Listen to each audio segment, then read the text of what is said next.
बिस्मिल्लाहिर्रहमानिर्रहीम। मैं पुराने दादी अम्मा स्टाइल का गोश्त बना रहा हूँ और आलू गोश्त बनाऊँगा। मेरा गोश्त मैंने पहले खुले बर्तन में ऐसे डाल के इसके अंदर हल्दी और प्याज, इसकी मैं तरकीब लिखूँगा। प्याज को मैंने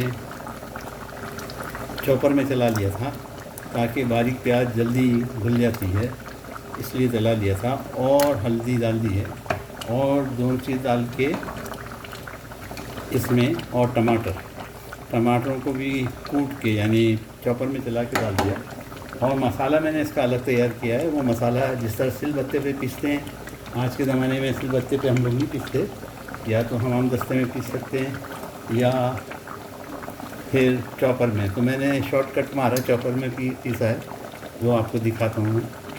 चॉपर में पीस लिया और उसको मैं फ्राई कर रहा हूँ। जब मसाला फ्राई हो जाएगा और गोश्त मेरा यहाँ पे तैयार हो जाएगा तो इन दोनों चीज़ों को हम मिला देंगे।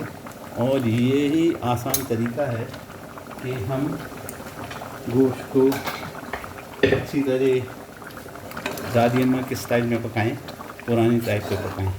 और यूँ ही ये आलू गल जाएंगे तो हमारा गोश्त तैयार हो जाएगा। इस मसाले में क्या क्या चीज़ें हैं मैं अभी आपको दिखाता हूँ।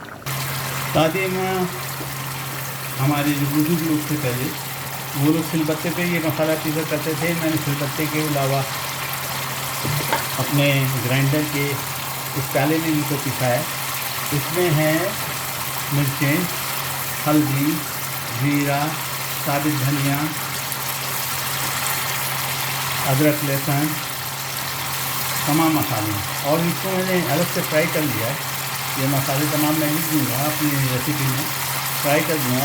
और अब मेरा गोश्त तकरीबन गलने में आया। अभी पूरी तरह हुआ नहीं, क्योंकि आलू नहीं निकाले हैं, वो हो रहे हैं। और इस मसाले का मैं इसमें तड़का दूँगा और इसको ढाँक दूँगा, तो ये दम के अंदर मसाले के साथ गोश्त हमारा तैयार हो जाएगा। इंशाअल्लाह इसकी रेसिपी ज़रूर लिखूँगा, आप देखिएगा। दादी अम्मा टाइप का आलू गोश्त मैं बनाने जा रहा हूँ। पुराने जो बुजुर्ग थे वो किस तरह पकाया करते थे, वो सिलबत्ते पे पीसते थे। मैंने इसको ग्राइंडर में पीसा है, उसी मसाले को जो सिलबत्ते पे पीसता है। और उसको मैंने 2-3 चम्मच खाने के बड़े तेल डालने के बाद इसको फ्राई कर लिया है। और अब मैं इसको इसमें मिलाने जा रहा हूँ और अल्हम्दुलिल्लाह से मैंने इसको मिला दिया और ये तकरीबन गोश्त हमारा तैयार हो जाएगा। ज़बरदस्त कलर आया है। इसमें गोश्त जब मैंने उबाला तो इसमें तमाम चीज़ें जो डलनी थी वो डाल दी, यानी कि हल्दी और टमाटर और प्याज का मैंने पेस्ट बना लिया था जग के अंदर और उसको मैंने पीस लिया था, क्योंकि प्याज अगर मोटी रहे तो वो घुलती नहीं। अब इसमें टमाटर भी घुल गए और प्याज भी घुल गई और ये अल्हम्दुलिल्लाह हमारा सालन तैयार हो गया। अब इसको मैं ढक दूँगा। 10 मिनट के बाद ये आलू गल जाएंगे। आलू गलते ही हमारा सालन तैयार होगा और हम इसको इंशाअल्लाह सर्व कर सकते हैं, खा सकते हैं। उम्मीद है मैं आपको डिटेल लिखूँगा, उम्मीद है आपको पसंद आएगा।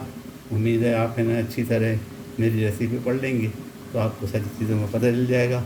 और मुझे दुआ में याद रखिए।